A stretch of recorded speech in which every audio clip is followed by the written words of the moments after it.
Okay, is video 6 addressed to foreigners, first-time foreigners in the Philippines when you want to visit here. There's something I need to emphasize, and hopefully I'll do it in a few minutes. Let's go sit down. Got my outer shirt off because it's so hot. I had, by the way, I had 2 coffees here in a big mug, black. It was good, tasted fresh. I don't know if it was fresh ground or powder. A lot of them grind it. The little teeny cafes kind of even grind it. They have their grinders, but sometimes they use little packets of Americano or Nescafe. But I had 2 big coffees. I had 2 nachos. I asked them not to put certain things on it. At this place, nowhere else, I'm just saying here, they put mayonnaise and ketchup on it. I said no mayonnaise and ketchup. They put some sort of green seasoning on it. Might have been scallions and some meat. It was good. So I ordered a second one. So I had 2 nachos. And they asked me what kind of chips I want. I wanted the flavor. They're like Doritos. I thought, holy smokes, I got to cheat. And then I had a big water. And I can't remember if I had anything else, but it was like 200 pesos. That's $3+ This is what you can get in a small town. So that helps you estimate costs, where you can save some money and still enjoy your life, enjoy your food. You know, you guys, you foreigners that are planning to move here and you've never spent significant time here exploring, getting a feel for the place, you haven't jumped in the water. You guys that are studying it from afar for 1 month, 1 week, 3 years, you who have foreigner girlfriends online, you don't know what it's like over here. You really don't. You are so naive. Probably. I was naive. I was wrong about many things that I thought I knew through videos, through research. But that's my point. There's a yellow bus. That's from the island of Mindanao, big island. Mindanao has yellow bus and Mindanao Star. They're excellent buses. Really reasonably priced for foreigners as well.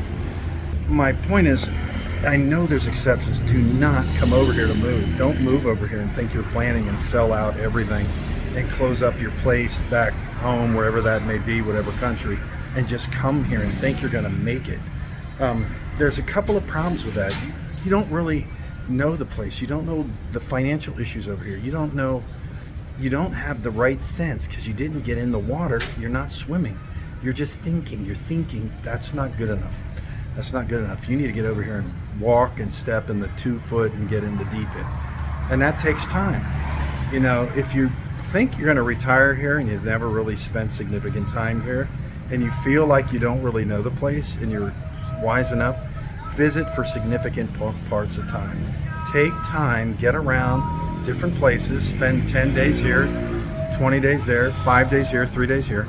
Go to your favorite place, stay there again. You know, get familiar, talk to the people, talk to foreigners, you know, try to ply your trade, so to speak, and just be who you are. You know, use your personality to your advantage. Do whatever's in your best interest. You know, consider the interests of others too. That's wise.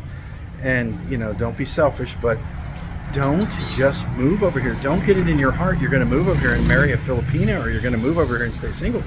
You don't understand these women. You really don't. You don't understand their finances. You don't understand. And you saying, yes, I do. No, you don't. And I'm not God, so don't. You need to double check. You need to prove me right or wrong by coming here, getting a feel. Because if you're naive and you're thinking you're just going to move here, you're going to get fleeced because you're going to be taken advantage of, even by people that don't want to. You're going to like force them and tempt them to take your money because you're just throwing it out. It's like the guys that, you know, how do you impress a Filipino? It isn't spending money. That's a problem. That opens a door to bad character.